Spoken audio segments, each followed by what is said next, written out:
Makassar, jurusan Psikologi Pendidikan dan Bimbingan, program studi bimbingan dan konseling angkatan 2018 kelas B.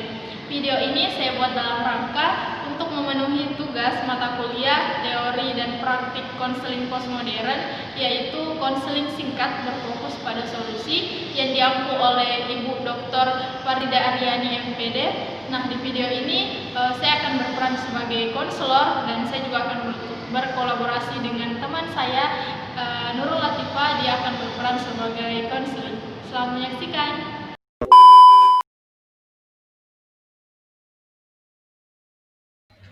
Solution Brief Counseling atau disingkat dengan SFBC atau biasa juga disebut dengan konseling singkat yang berfokus pada solusi, merupakan pendekatan yang berbasis pada potensi dan kekuatan konseling yang berfokus pada solusi dan masa depan.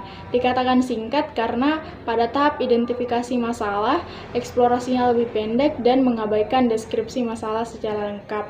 Dengan kata lain, SFBC tidak berpusat pada penyebab terjadinya masalah, tapi lebih kepada solusi atas masalah tersebut. Imso Kimbert sebagai Direktur Eksekutif Pusat Terapi Keluarga yang singkat di Milwaukee.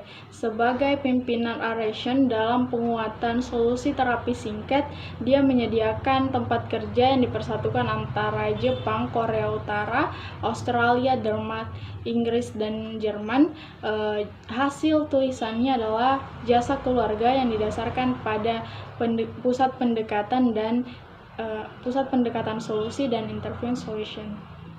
Steve D. Caesar, salah satu pelopor senior perkumpulan penelitian di Milwaukee, pengarang buku Solusi Terapi Singkat, petunjuk-petunjuk mempelajari SFBT, meletakkan perbedaan untuk bekerja, dan awalnya kata sihir dia mempresentasikan melalui tempat-tempat kerja, pelatihan, dan meluas sebagai konsultan di Amerika Utara, Eropa, Australia, dan Asia untuk pengembangan teori dan solusi-solusi praktik. Konseling berfokus pada solusi, tidak memiliki pandangan komprehensif terhadap sifat manusia, tetapi berfokus pada kekuatan dan kesehatan konseling. Konseling berfokus pada solusi, menganggap bahwa manusia bersifat konstruktivis, sehingga didasarkan pada asumsi bahwa manusia benar-benar ingin berubah dan perubahan tersebut tidak terelakkan. Mengubah cara pandang situasi atau kerangka berpikir, mengubah situasi masalah, dan menekan pada kekuatan dan sumber daya konseli. Konseli didorong untuk terlibat dalam perubahan atau solution talk daripada problem talk, dengan asumsi bahwa apa yang dibicarakan adalah sebagian besar dari apa yang dihasilkan. Berbicara mengenai perubahan dan bagaimana menghasilkan perubahan. Secepat individu belajar untuk berbicara dalam istilah kemampuan dan kompetensi yang mereka miliki, apa sumber daya dan kekuatan yang mereka miliki, dan apa yang siap mereka lakukan dan kerjakan, sehingga mereka dapat mencapai tujuan utama konseling. Yang pertama, mengubah cara pandang situasi atau kerangka pikir. Yang kedua, mengubah situasi masalah dan menekan pada sumber daya dan kekuatan konseli. Yang ketiga, konseli didorong untuk terlibat dalam perubahan atau solution talk daripada problem talk, dengan asumsi bahwa apa yang dibicarakan adalah sebagian besar dari apa yang akan dihasilkan. Yang pertama, mengidentifikasi keluhan yang ingin dipecahkan. Yang kedua, menetapkan tujuan untuk melanjutkan konseling.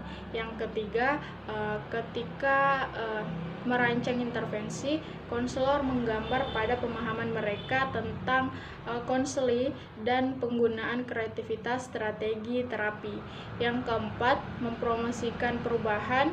Yang kelima, perilaku baru yang positif dan perubahan diidentifikasi. Yang keenam, stabilitas. Dan yang ketujuh, pengakhiran konseling atau termination. Yang pertama, pertanyaan pengecualian. Yang kedua, pertanyaan keajaiban atau miracle question. Yang ketiga, pertanyaan berskala atau scaling question. Yang keempat, rumusan tugas sesi pertama. Dan yang kelima, umpan balik atau feedback. LTF adalah seorang siswi yang sangat aktif dan rajin dalam mengikuti proses belajar mengajar di kelasnya. Namun, akhir-akhir ini ia merasa sangat kewalahan dengan tugas yang diberikan di setiap mata pelajaran. Apalagi semenjak ia menekuni salah satu ekstrakurikuler dan ia diberikan tanggung jawab menjadi sekretaris di ekstrakurikuler tersebut. Maka ia merasa sangat bingung dan kewalahan dalam mengatur waktu antara tugas sekolah dan tugas di ekstrakurikulernya tersebut. Akhirnya ia mengunjungi ruangan BK untuk mengkonsultasikan masalahnya.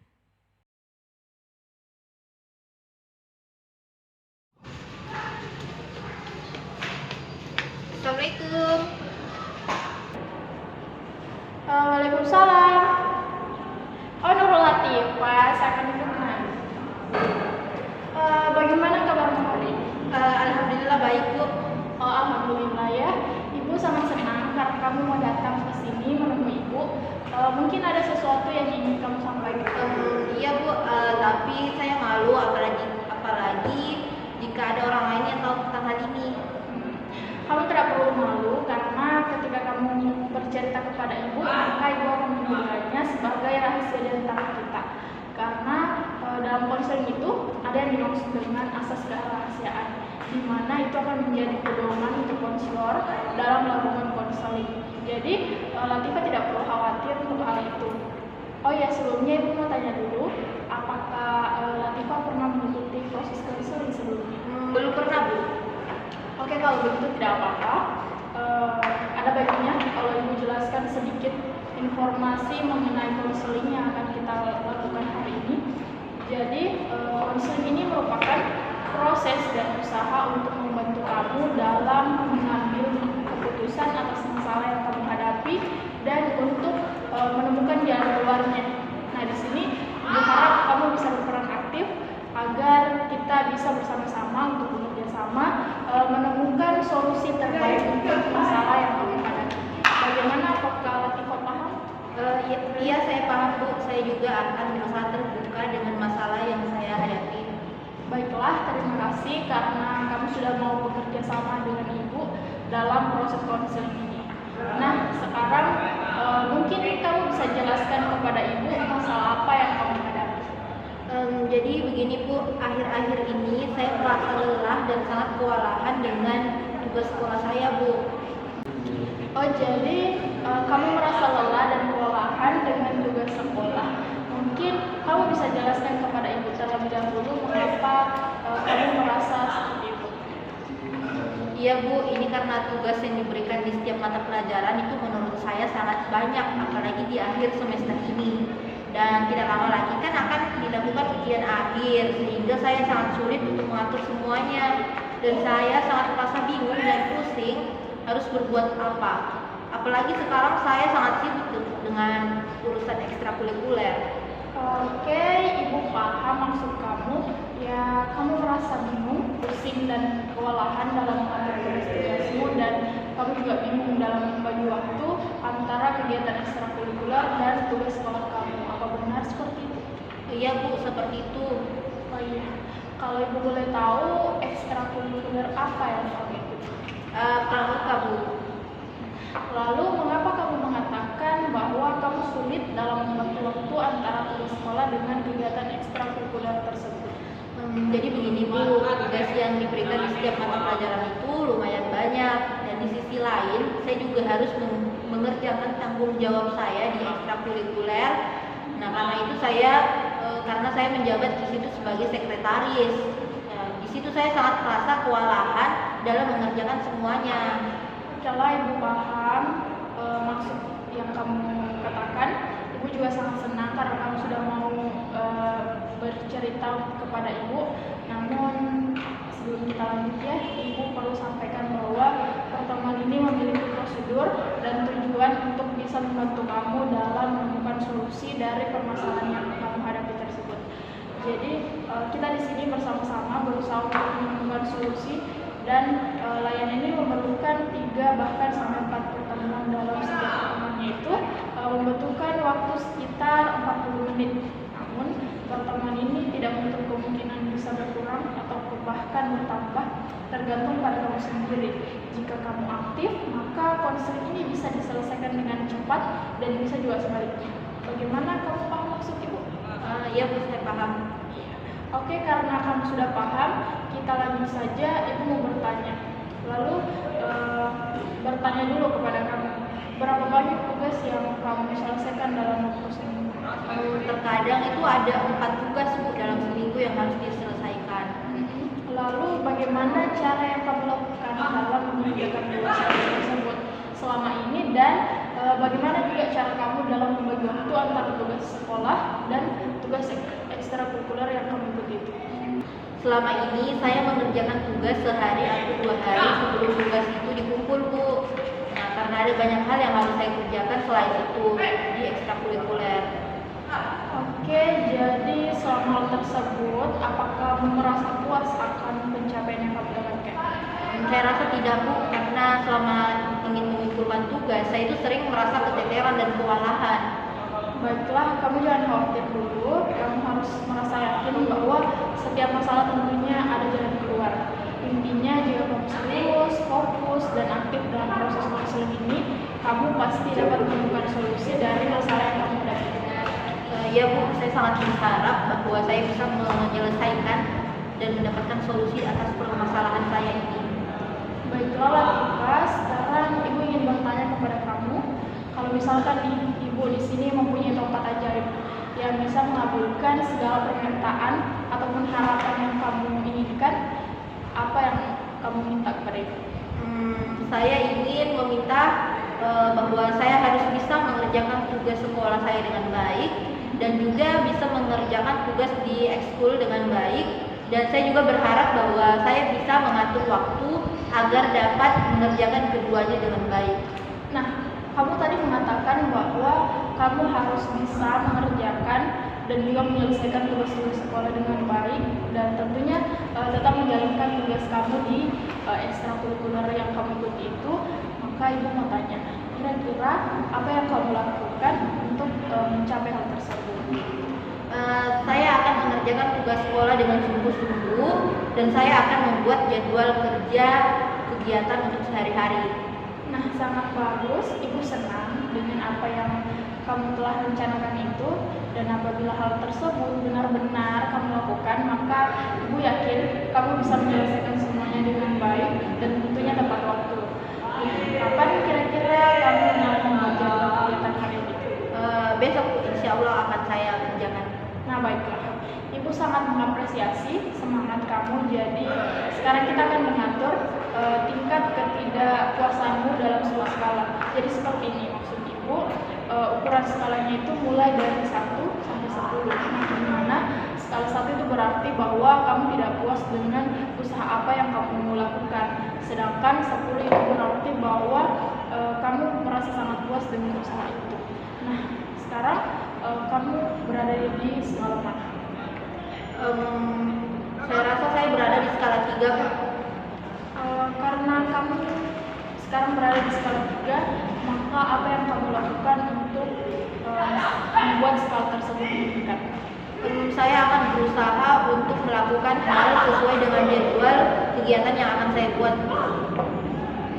Sangat bagus. Ibu senang karena kamu telah membuat kemajuan. Dan kalau Ibu boleh tahu, kan tadi kamu mengatakan kamu di skala 3 nih, dan kamu mau membuat peningkatan. Nah, skala berapa yang kamu inginkan? Saya ingin berada di skala 9 Bu. Nah, di skala 9 ya.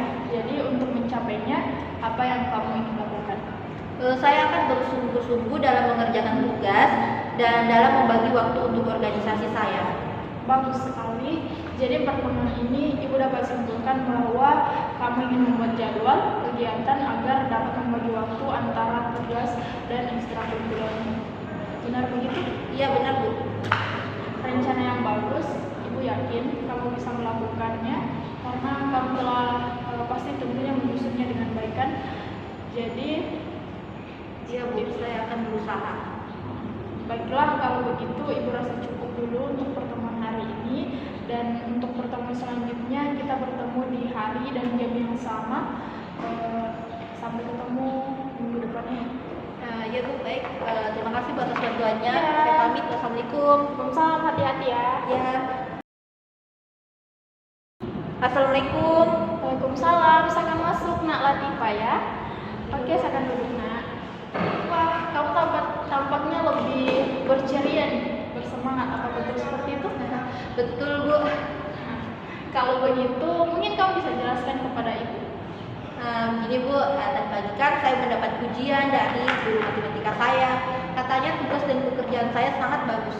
Wah, apakah benar begitu? Ibu sangat senang mendengarnya. Iya Bu. Oh iya, bagaimana dengan jadwal yang kamu buat? Apa telah kamu kerjakan? Iya Bu, saya melakukan hal itu sesuai dengan jadwal kegiatan yang telah saya buat.